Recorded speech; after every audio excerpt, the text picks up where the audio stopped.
For professional advice with a personal touch, consult F.L. Fuller Landau, Chartered Professional Accountants and Business Advisors. Click on flmontreal.com.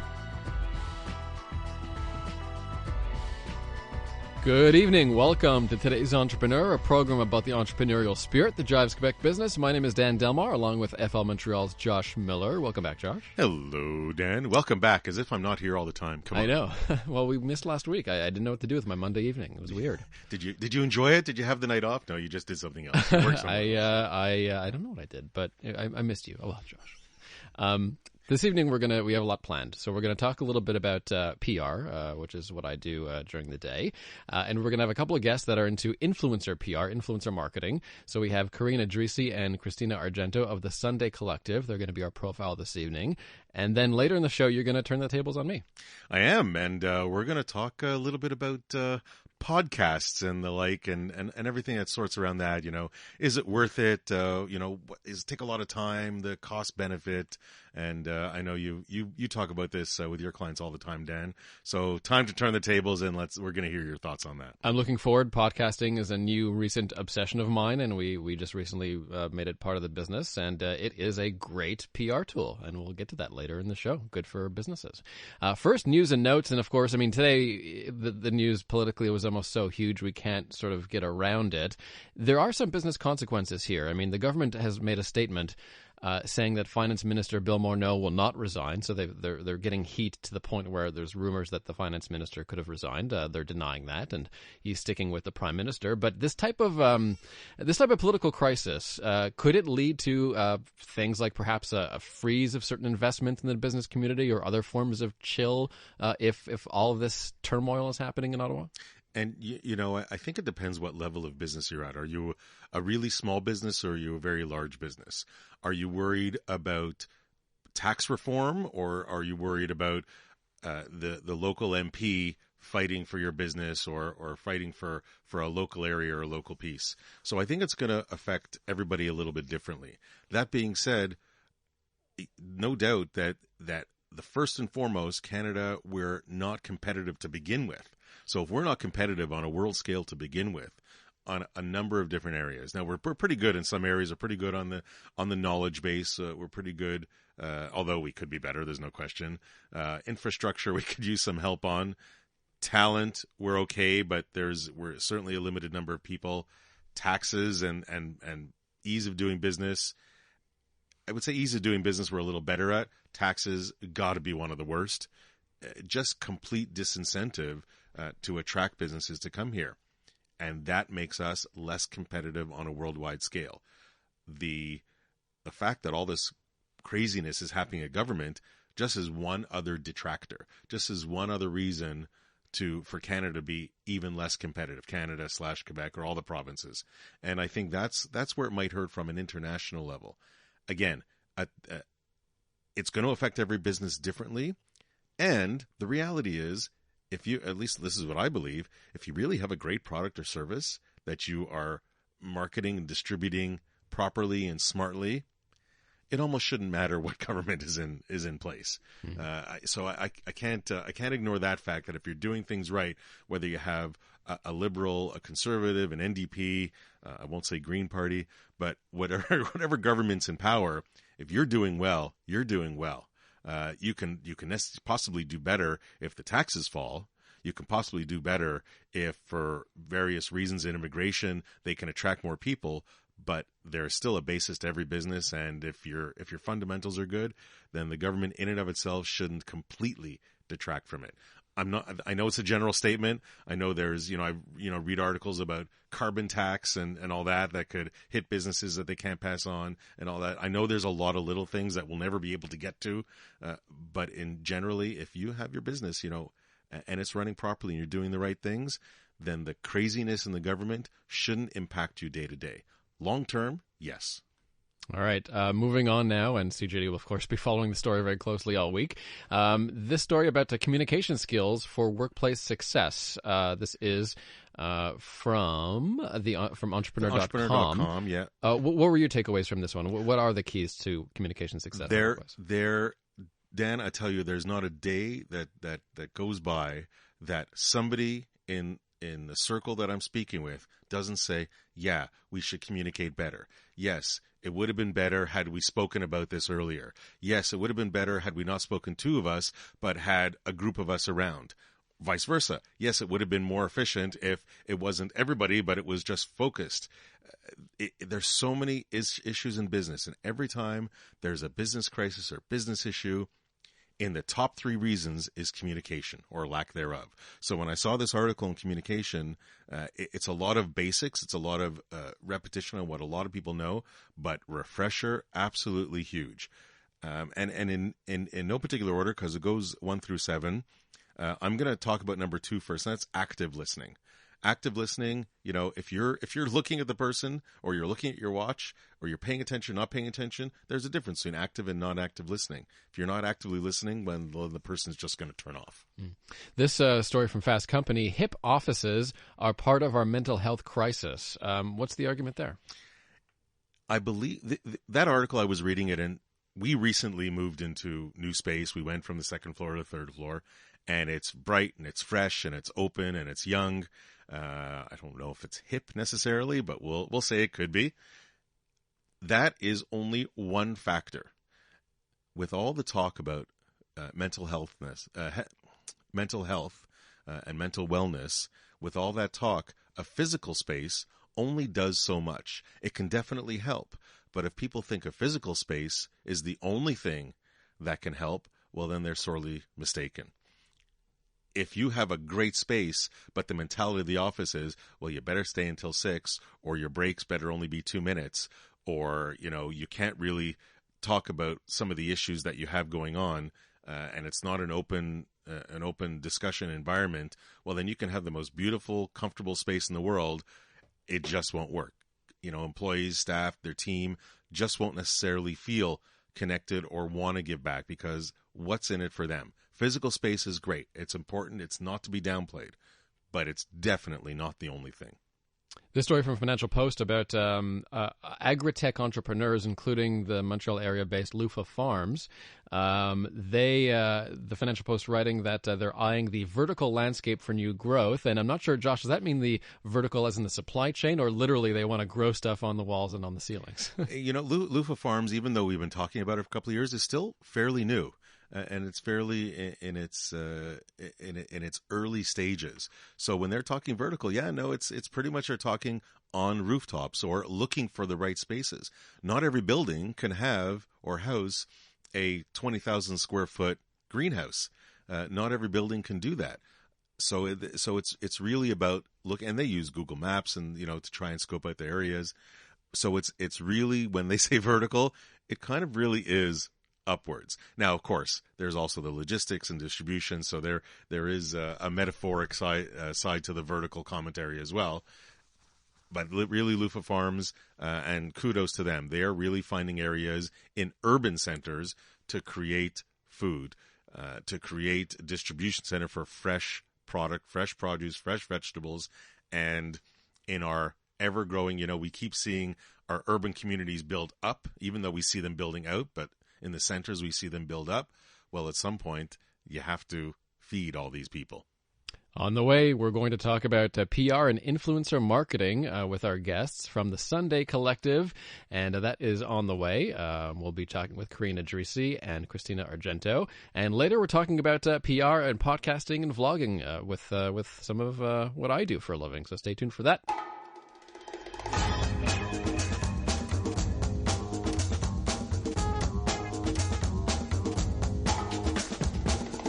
For professional advice with a personal touch, consult FL Fuller Landau, Chartered Professional Accountants and Business Advisors. Click on flmontreal.com.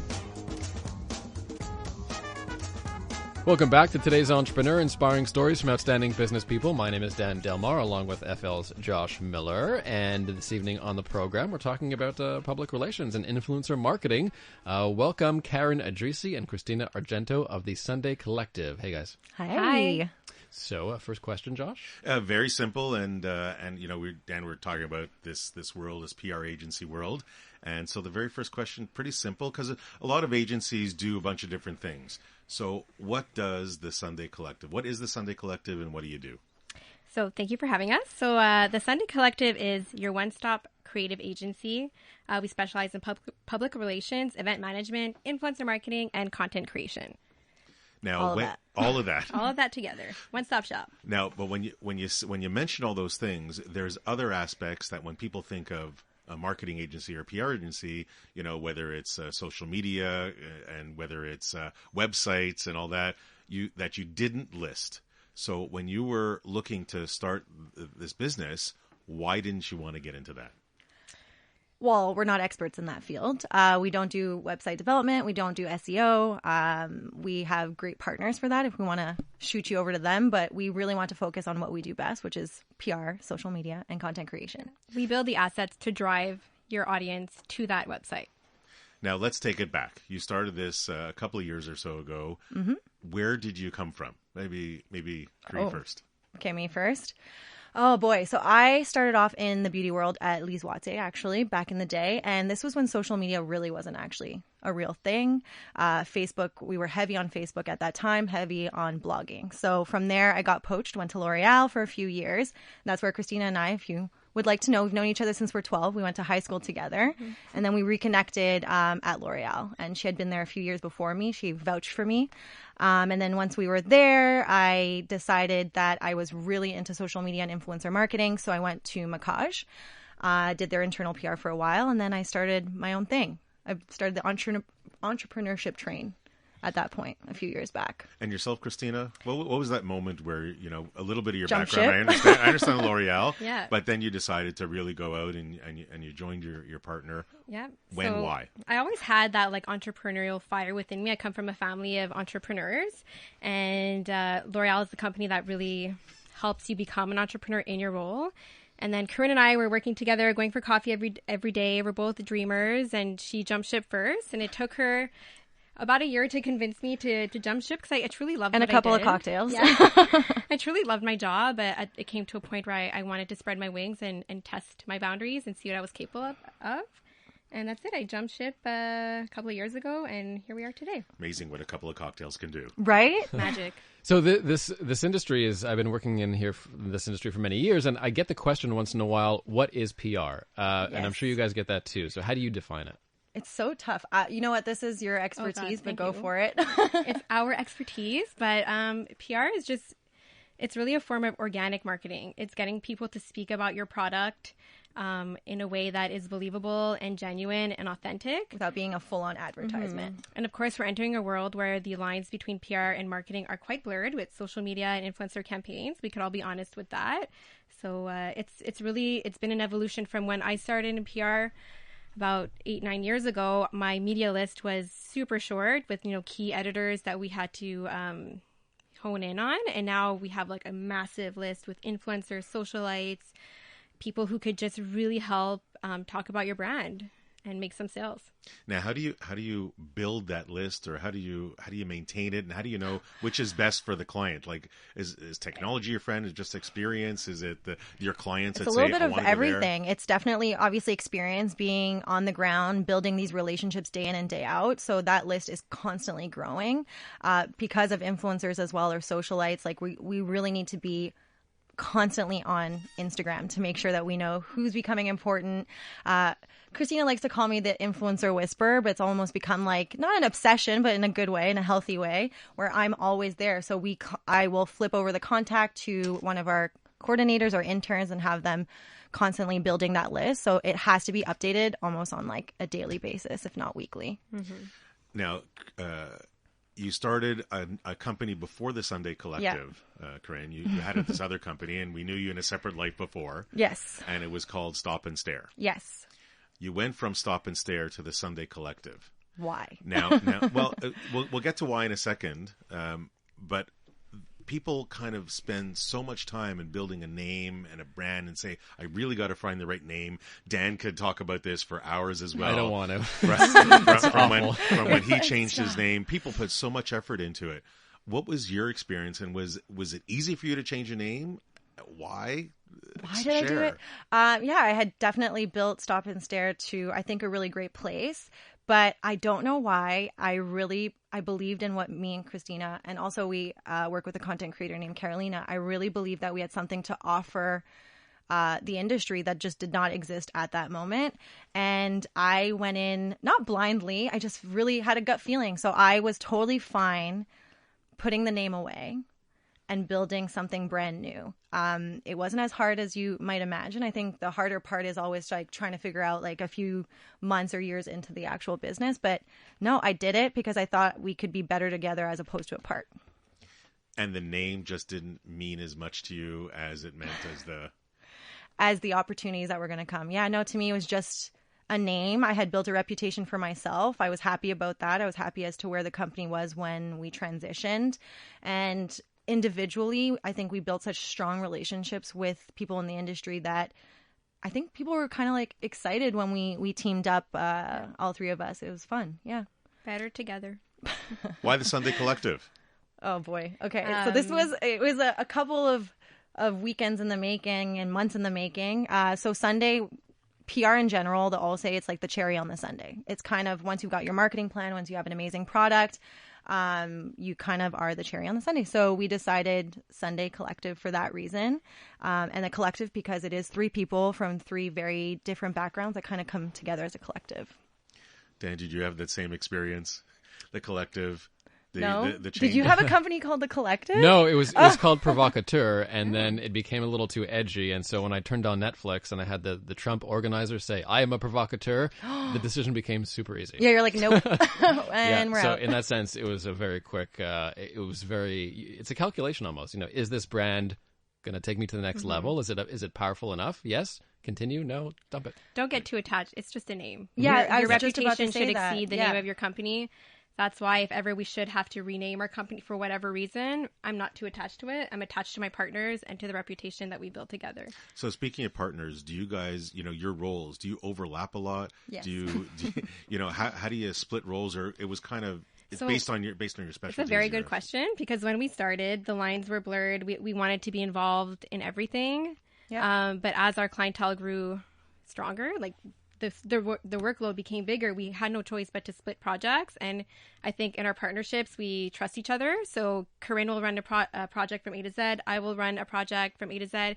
Karine, who is our photographer and exclusive content creator, will handle all photography. So there's really no overlapping there. It's just really about having a trust and checking in. We're copied on all emails when necessary.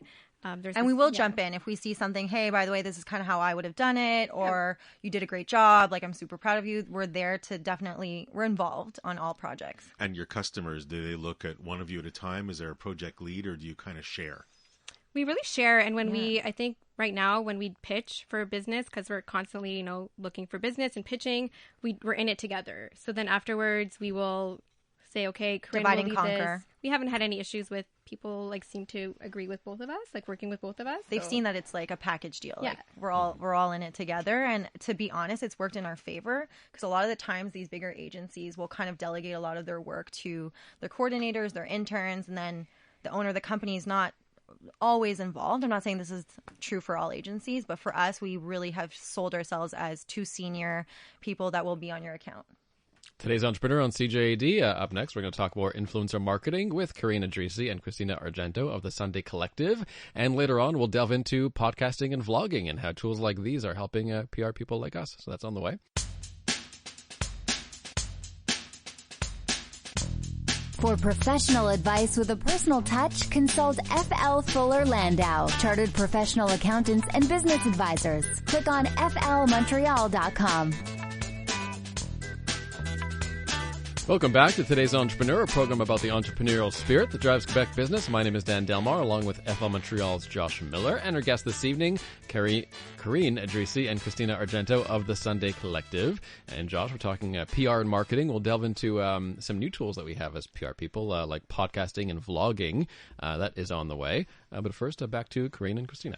Yeah, and when you're starting a new business, you want to start off with the right values, with the right culture, the image, the right feel for yourselves, your team, your clients. When you're starting the Sundae Collective, what values are you looking for? Like what's at the top of the list?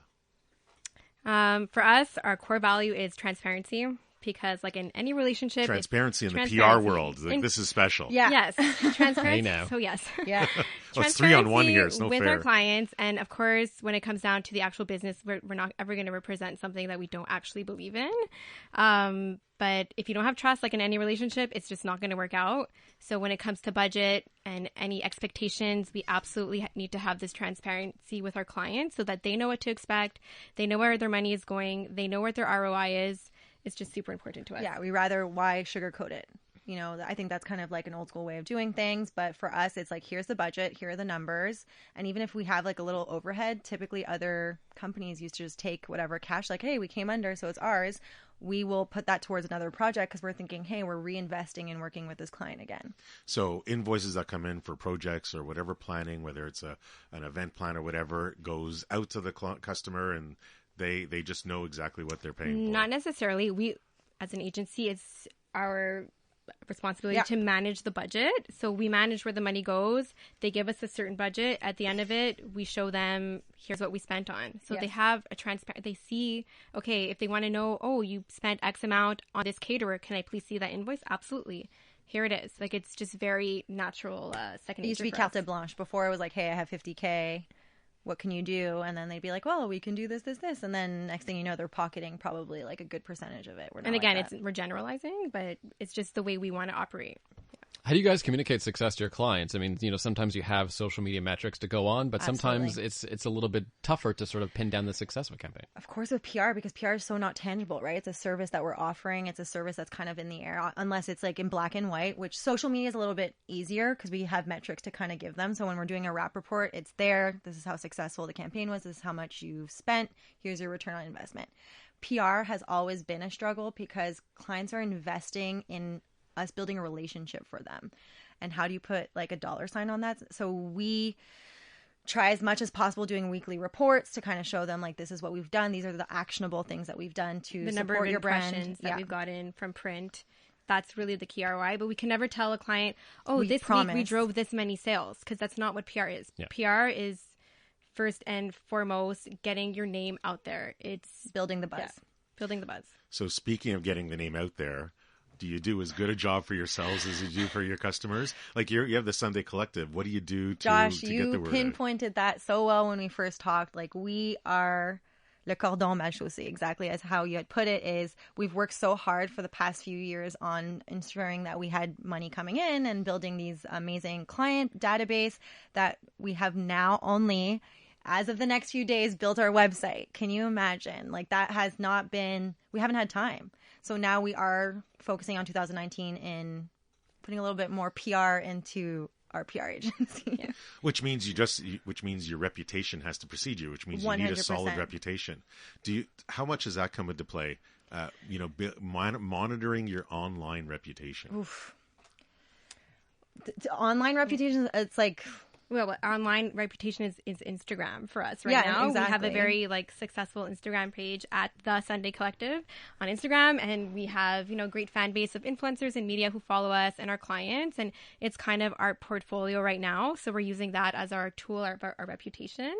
And as it's Karine also said, we're in PR, so it is word of mouth. Like we've actually had, which is so nice to our reputation, which is editors recommending us to brands to be like, hey, you should actually reach out to the Sundae Collective. I love working with them.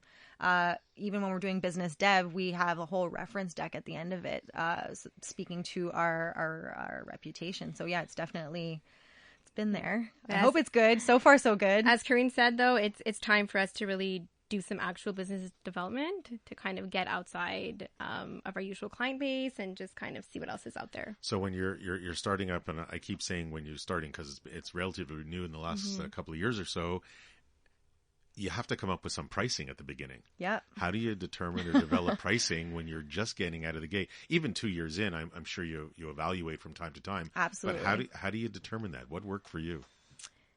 Well, there's like a good saying that it's like it should be measured by the number of years of experience we have, and not so much necessarily like this is the industry standard. We really put in there. We kind of have like a sushi menu when we're meeting with clients based on like their needs and what they really want from us. So from there, we kind of say, all right, you have 2 senior people on your team. You have a coordinator. This is the price. So kind of going with a little bit industry standard, but also a little bit more of like injected with our experience. At the beginning, we definitely not undercharged, but we were affordable because we were trying to obviously penetrate the market and be competitive. Now that we're a few years in, we're kind of like, all right, we know what we're doing. We have the success. We have that confidence too now that maybe in the beginning, any entrepreneur might feel a little bit shaky charging what they actually know is the industry standard. You're scared to be rejected. Yeah, and we knew what the hourly rates were in the industry. We've worked with agencies in the past, so we wanted to remain competitive, but also be true to ourselves and to our expertise. Do you ask for deposits? No, it's not going to happen. We ask for like purchase order numbers and contracts. That's a promise to pay that so far we haven't had many issues with. Karine and I had this discussion just before coming. Like, you just have to be super organized and following up, carve in that time into your schedule, because I think this applies. It's the price of doing board, business, to be honest. If people are going to be late paying, like it really is. So we really need to be uber organized when putting everything together, following up with our clients. Especially if you're dealing with larger companies, the PO can come in at the same time that the work has to go out. Absolutely. It's happened more than months one later. time. Or months later, exactly. And we're like, well, we went out of pocket. But again, cost of doing business, especially in PR. No, and all these finances, and all there's so much activity, you're a few people. It's got to raise a little bit of the emotions in the room at the time. How do you manage your emotions in this relatively new business, working together with a longtime friend? Does that come into play?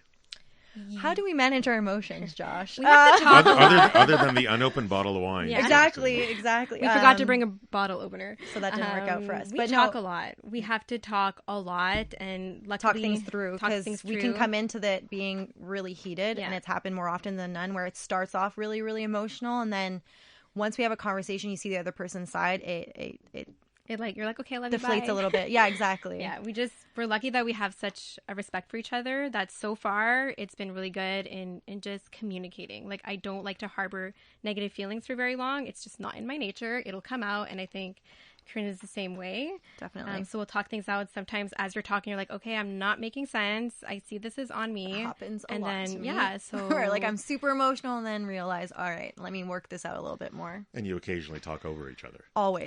That's our thing. Have we been doing that a lot? Sorry, everyone.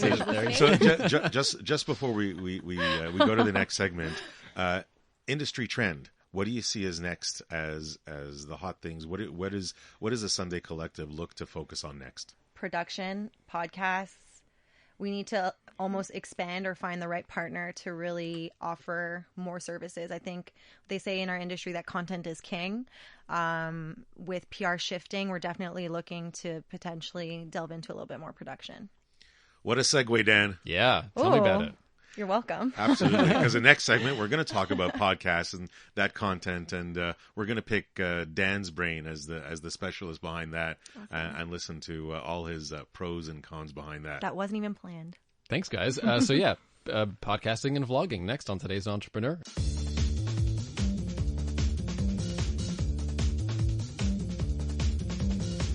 For professional advice with a personal touch, consult FL Fuller Landau, Chartered Professional Accountants and Business Advisors. Click on flmontreal.com. Welcome back to Today's Entrepreneur, inspiring stories from outstanding business people. Dan Delmar and FL Montreal's Josh Miller with you. We have Karine Idrissi and Kristina Argento here from the Sundae Collective, and we'll have their one piece of advice for today's entrepreneur on the way.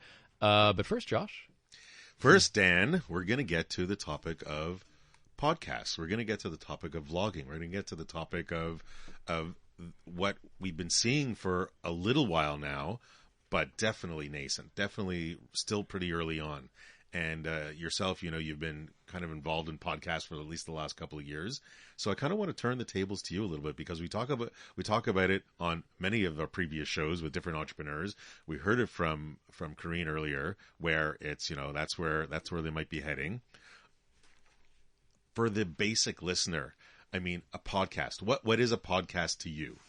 I mean, a podcast is just a radio show on the internet, and what makes it different is that there's no constraining format like we have here in radio, so you don't have to necessarily go in and out at a certain time.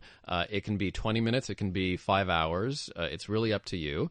and it is available through various feeds like iTunes. There are players through an RSS feed. You can play it from a web player like on SoundCloud, so it's very portable. You can download it. You can take it wherever you go, on a plane, in the car, on public transit. So, and because it's downloaded, you don't need to use Wi-Fi. So it's very practical in a sense, and you can take your favorite personalities and take them wherever you're going. Are there ideal, like, trying to think there of all the questions of between cost benefit, between, what's the best length for a podcast?